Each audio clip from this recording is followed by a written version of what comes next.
Hello my lovelies, this is Questron. This is one of the first open world RPGs that doesn't have Ultima in the title. In fact, this game was seen as being so derivative that, quote, game structure and style used under license of Richard Garriott. Yeah, Lord British himself had to sign off on this bad boy. In terms of cryptic bullshit, Questron does very well, having a little more cryptic bullshit than Ultima 1, but less than Ultima 2. Perhaps the coolest feature is that it's fully playable with a joystick. Yeah, you can just cycle through this context menu and then select a command. This is before the JRPGs that would popularize this scheme. Dragon Stomper is the only earlier RPG that I know of that could be controlled with a joystick. One thing you'll notice is that the manual contains absolutely zero information on playing the game. Questron is the earliest RPG I can think of that's easily played without spending the first night reading the manual. The plot is even given to you in the actual software. So with that, let's start up a new game. The presentation in this game is top notch. Only arcade games of this era had better in-game presentation. I can think of a couple Atari 8-bit platformers that can come close, but in my opinion, Questron takes the cake. This intro is sick with its seamless pseudo 3D animations. Questron! Oh, and the guy turning back around is so rad.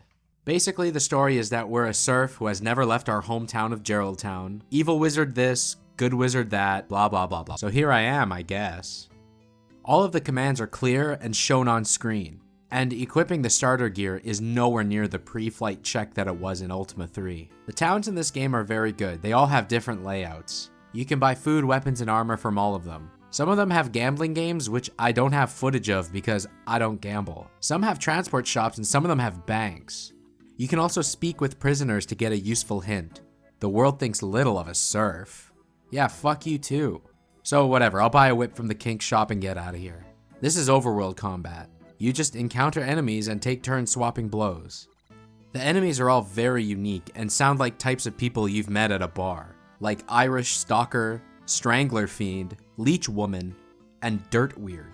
Okay, so I've bonked enough nogs for now. Let's check this church looking thing. The cathedrals are the main way that you get your health back. You can donate gold at the altar. If it's a small amount, it'll say, please give me more gold, you remain a sinner. Since you tried, I'll give you 2 HP. What a smug prick. They also have these mini games to increase your stats, which is weird. You play this Atari skeet shooting game to increase your dexterity. It's weird, but it's kind of fun. To up your intelligence, you play this mastermind game. It's just hard enough to make you feel smart. Fuck yeah! So, this is the grind. Geraldtown is a great area. There's an example of every terrain type, the cathedral to get HP back, and it's the safest place in game to play. Leaving it feels risky, as if you're venturing into the unknown. What the hell is that sound? Oh, my beeper's going off. It says Mezeron wants to see you. If you read the manual, you know that Mezeron is the good wizard. And you know he's in the king's castle. Where's the king's castle? Who knows? So, we gotta leave our hometown and search the entire land for the castle. This is genuinely daunting. The world map has the central lake, so no matter where you are, you always have a sense of where you are. Well shit, here it is. Man, it's big in here. I'm not quite sure what I'm supposed to do. Yeah, it might be walkthrough time. Okay. So the point of this castle is to steal every chest, kill all of the guards, and this is the intended way to progress. Okay. So this is the new grind. Saving up hit points around this new town until you get enough to dive back into the castle, nab a couple more chests, and kill a couple more guards. There's locked rooms with some NPCs that raise your stats a little bit. The keys are hidden in random chests, so you need to check every single one. Oh hey, the good wizard is here. This is the leveling system. There's ranks like soldier, page, and squire that the good wizard grants to us occasionally. So we're no longer a serf. Kayla, you must know. The evil wizard destroyed Geraldtown with his evil machine. What? Oh my god, no! No more Geraldtown. This is definitely the earliest example of a proper story moment in an RPG. All of your earliest in-game memories are around Geraldtown. It's gone now, and the best place to play is no longer viable. So you kind of go through this phase in game where you choose one of the random towns to store your vehicles and grind around. That effectively becomes your new home. Anyway, back at the castle, once you slaughter your way to the king, he'll knight you and boost your stats again. He's got a critical item that you must steal from him, the trumpet. Also, the good wizard knows that you are the most powerful knight in Questron now. The plot thickens as we're told that the first half of our quest is over, and that the evil wizard is almost strong enough to destroy the world, and that he must be destroyed. We need to travel the ocean to the land of evil to clap his ass. This exposition dump is very climactic and represents a change in the game. Holy water is no longer sold in cathedrals, but instead you can donate an unlimited amount of gold to get an unlimited amount of hit points. I'm gonna look for a way to cross the ocean. This game's called Questron, and a ship appeared magically right there. I didn't even buy the ship in the game, so I'm gonna go find that ship and get on it. Take the ship somewhere. But this is Questron. Okay, take care, bye. Well, that looks like it'll do. So the trumpet is used to get rid of the fog tiles so you can make it to the coastal town and get a boat. Here we are, the land of evil. The random encounters are harder, HP can be bought in stores, and now magic is available to us. And guess what? First person dungeons, fuck yeah.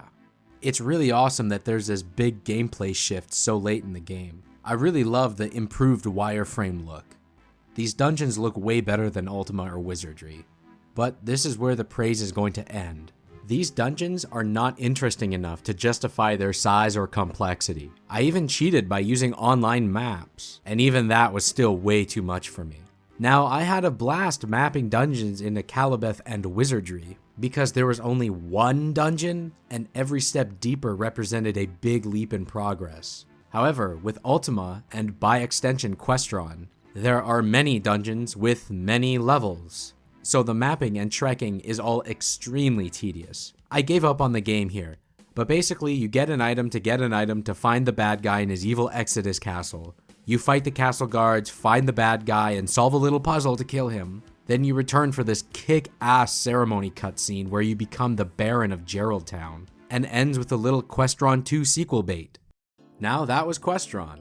It should be said that this game is properly obscure. The only proper coverage being that episode of the Lost Sectors with under 5,000 views, and the CRPG Addict blogs. There are a couple other videos where someone just plays it for like 20 minutes, but this is the first real scripted, edited breakdown of this game on YouTube. I can say that I've scraped up probably every single YouTube video about Questron. That's how I found that 20 view clip of the boat. With that said, this game is insanely high quality, and in my opinion, better than Ultima 1 through 3. The main reasons are the immediate playability. Learning a new RPG is such a huge undertaking, but you can just play Questron right out of the gate.